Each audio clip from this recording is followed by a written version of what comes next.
Okay, the next game we're gonna do. The intro is just gonna be one of my favorite chants out there that Dust can put me on. Hoosiers! And the Hoosiers stomp Bama 38-3. Me and Sam had two friends, Eli Oakham and Hudson Siebel, who we have continually brought up on the pod as this Indiana team went on the run. They were boots on the ground in Pasadena, California for the Orange Bowl. The rain could not stop the magic that happened in California on the Rose Bowl. Just a scenic college football game. They if they end up doing something with the bowls and one has to be the national championship, it should be this one, no doubt. But with that said, this Alabama football team, it's been incomplete all year. It's been incomplete from the standpoint that they do not run the football, and Ty Simpson is put in very disadvantageous situations where he's got to convert tons of third and eights with pressure in his face, and he legitimately gets no run game. Bama was 17 attempts for 23 yards. They didn't even try.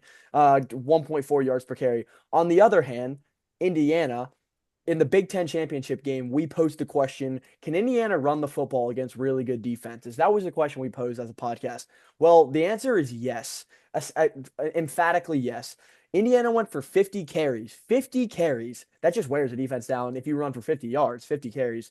Then they ran for 250. That's 4.1 a carry. Just backbreaking for an Alabama defense that was just getting no help from its offense. Tons of three and outs. Obviously, when Cy Simpson goes out, the game's over. Austin Mack isn't going to pull any late game heroics.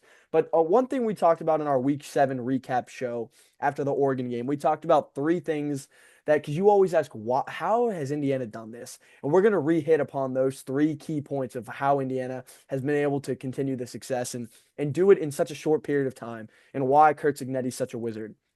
The first thing, football player identification and development.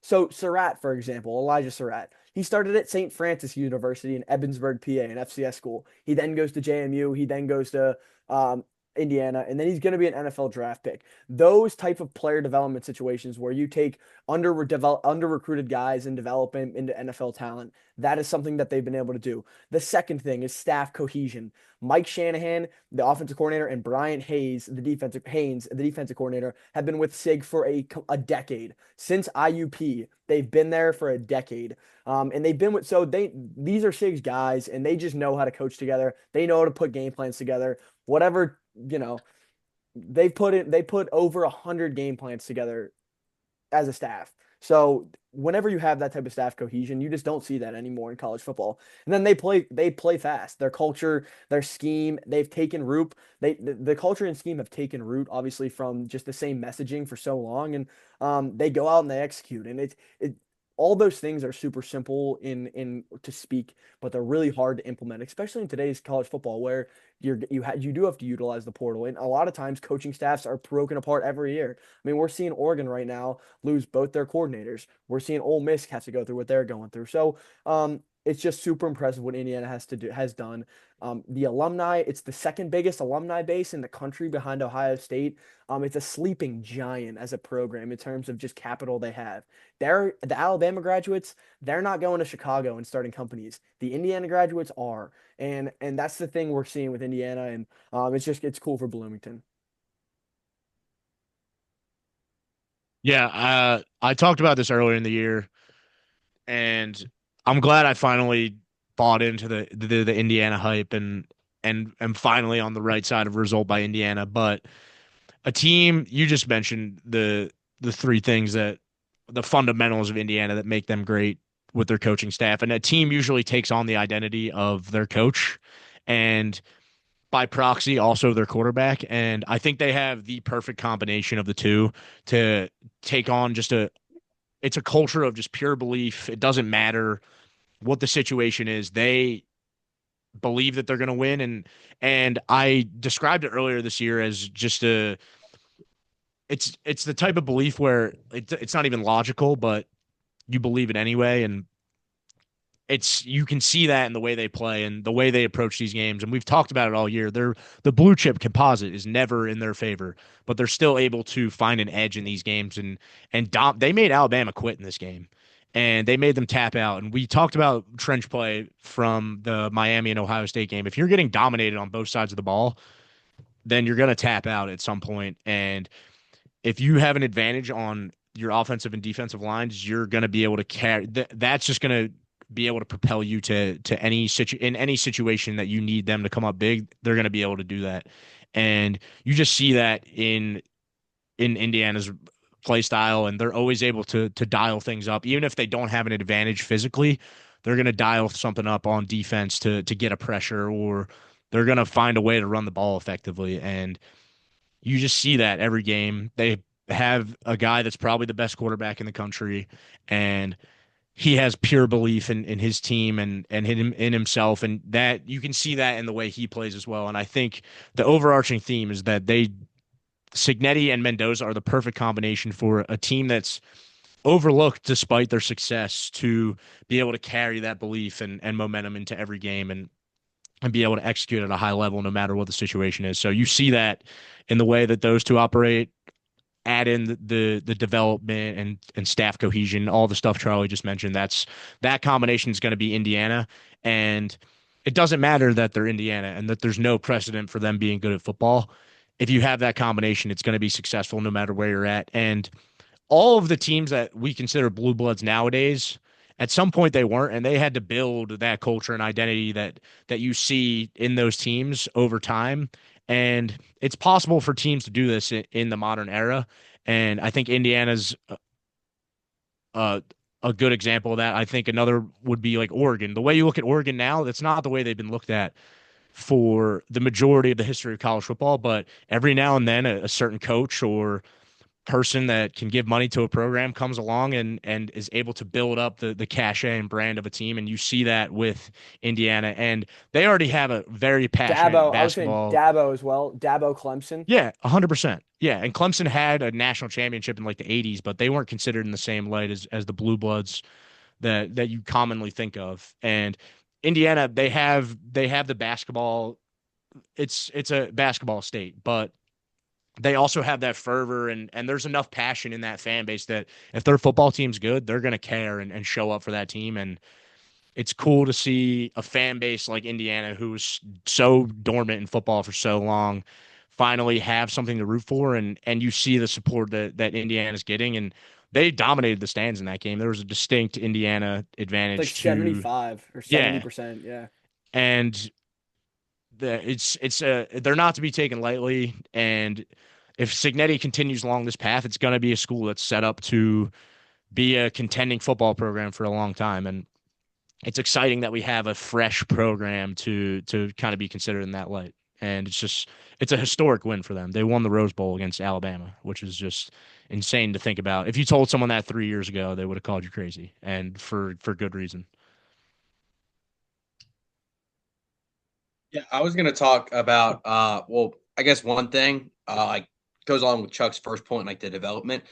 I think the most one of the more important things that like doesn't really jump off the page until you look at it is the veteran presence that Indiana has along their starting 11 on offense, defense, and then special teams.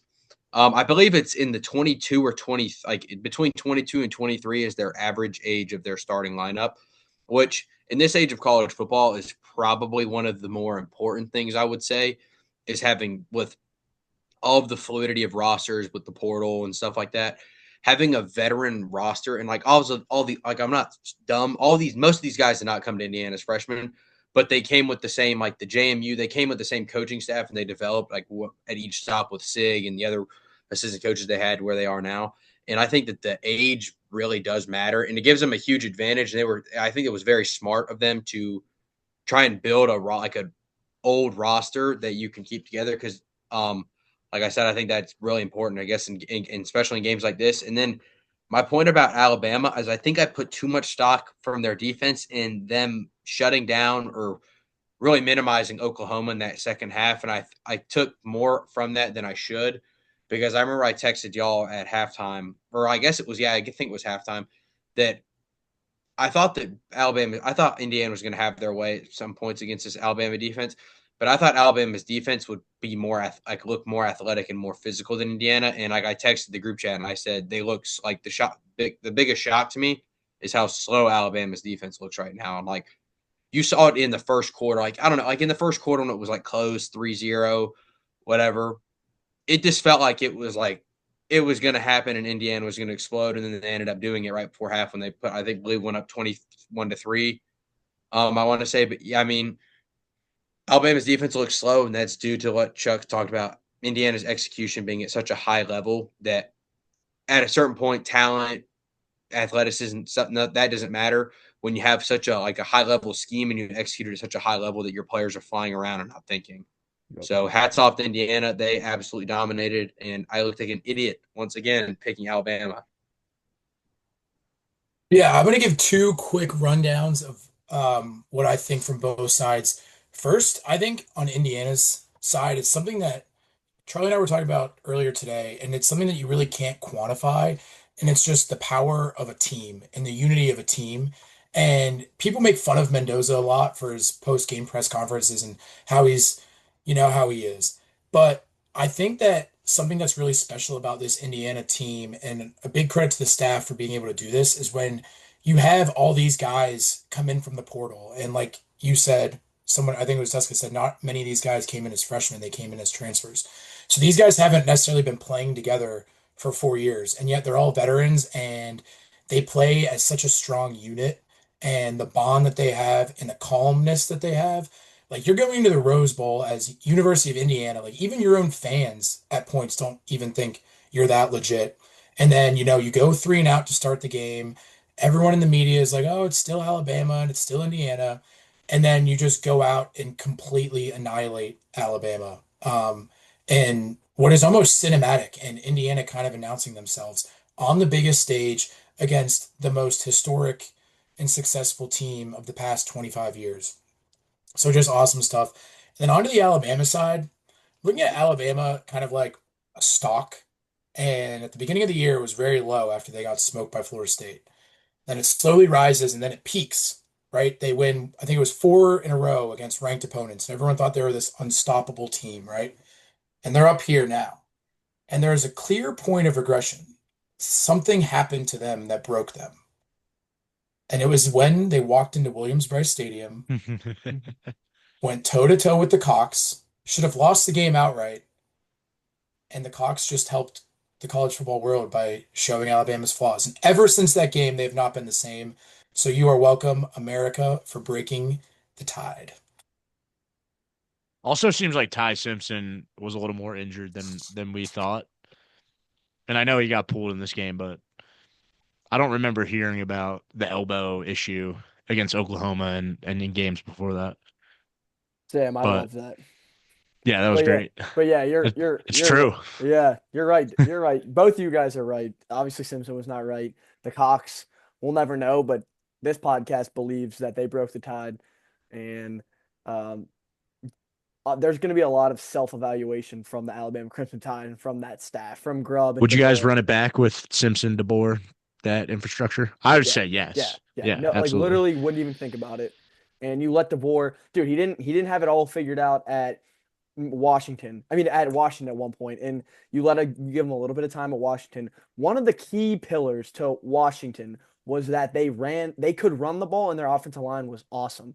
Alabama is not at that place yet. They have the quarterback down, they have the skill positions down. It's going to take DeBoer a little bit more time to kind of find. You don't build offensive linemen in like a tech like on your phone. You build it in a warehouse with wood and saws. It's not you don't just they don't just sprout. Like it takes a lot to develop those things. So I think people might not remember, but Washington's O line the year that they went to the national championship game, they had a first round tackle, a second round tackle, and they had Parker Brailsford, who is probably a day two NFL guy who's on the Alabama roster currently. But they it wasn't just like rolling out a Jimmy and Joe Pac-12 offensive line and no, they just tossed the ball around. if They you also had a run game. if you watch the Ravens Steelers game the other day, the tackle T.J. Watt kept going against and kept losing to was Roger Rosengarten. That was that's The the GOAT. Washington tackle. So yeah, good point, Duska.